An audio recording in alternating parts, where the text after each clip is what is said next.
While we're here at the scheduling system, let me just make you aware of kind of what the next steps would generally be. We've completed our evaluation visit. We completed a plan of care. We've care validated that visit. So now it's time for us to actually schedule the visits for this patient throughout his certification period. So let's pull up a particular patient. We did their evaluation visit. Their plan of care is set. So let's filter by that.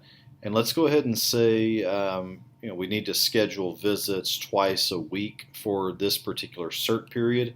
We're looking at the episode certification calendar. So it's running from January 8th through February 10th, which this instance isn't really a full 60-day episode like you're accustomed to, but it gives you the idea.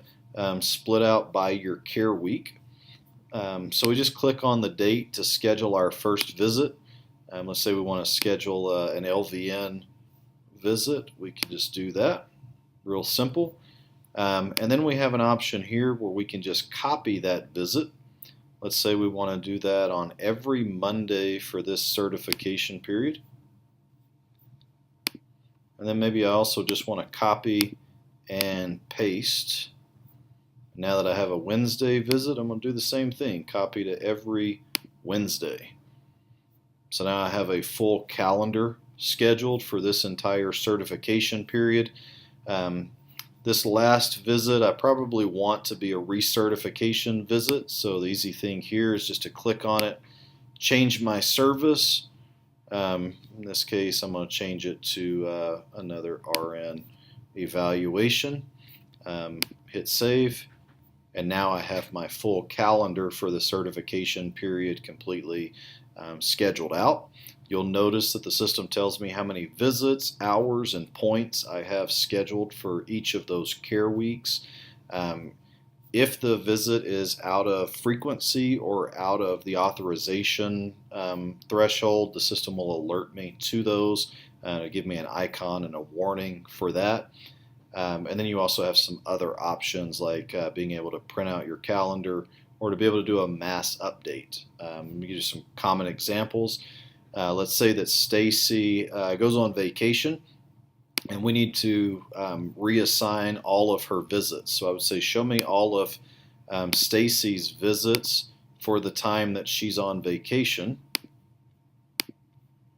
So the month of February, she's taking a long vacation. So here are all of her visits. I'm just going to go ahead and assign those out and say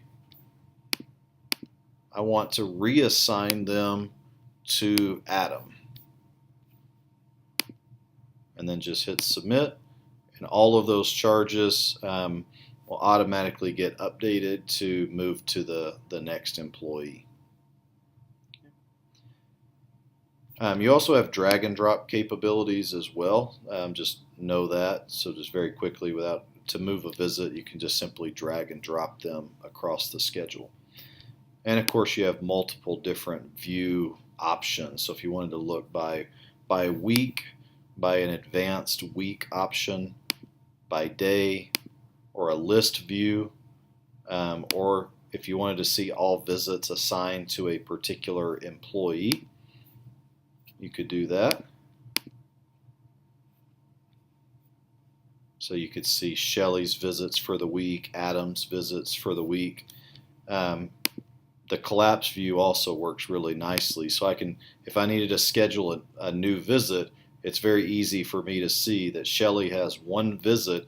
That's probably a long visit because it's 3.5 units, 3.5 points worth. Whereas Adam has has 2 visits on that day. You can click on that to get it to expand for you as well. So you can see your visits according to patient or by agent, either one. So very quickly, you can see exactly what your utilization is for a given time period.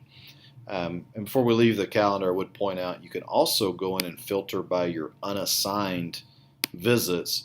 so that if there are any visits during that time point that don't have an employee assigned, you can quickly pull those up and then go through the staffing process to allocate an employee.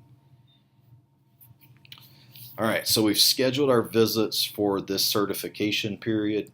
Throughout that cert period, your nurses or therapists are going to go out and complete their visits through the point of care program, turn those in to the care validation program. So we have just a couple of other options that we need to get to before we go into the billing process.